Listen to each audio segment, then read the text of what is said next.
নমস্কাৰ, মই তৰালিছ কালেকশ্যনৰ পৰা আকৌ আপোনালোকৰ কাৰণে ধুনীয়া কাপোৰ লৈ আহিছোঁ। আজি কেইযোৰমান গাড়ী দিয়া মেখেলা চাদৰ এনেকুৱা ৰেডি হৈ থাকিব।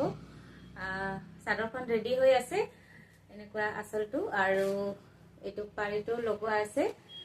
লগতে এনেকুৱা গাঁত বুটা কেইটা থাকিব। এইখন থাকিব মেখেলা। এইখন মেখেলা, ব্লাউজ পিচটো হেভি আছে। দামটো আহিব 1050। আমাৰ ইয়াত এতিয়া বিহুৰ ধুনীয়া অফাৰ চলি আছে, একদম ধামাকা অফাৰ। লগতে এনেকুৱা ধুনীয়া ধুনীয়া কম ৰেঞ্জৰ কাপোৰ আহি গৈছে। গতিকে আপোনালোকে আহক, বিহুলৈতো আৰু বেছি দিন নাই। এইযোৰ এটা ধুনীয়া কালাৰত আছে, মুগা কালাৰ। এইবিলাক আপোনালোকে বয়োজ্যেষ্ঠসকলক দিব পাৰিব। 1050 দামটো আহিব 1050। এইটো এটা আছে, চাদৰ কেইখন ৰেডি টু ৱেৰ হৈ আছে, অকল মেখেলা কেইখন চিলালে হ'ব। এইটো এটা, প্ৰত্যেকটো কালাৰে ধুনীয়া হয়।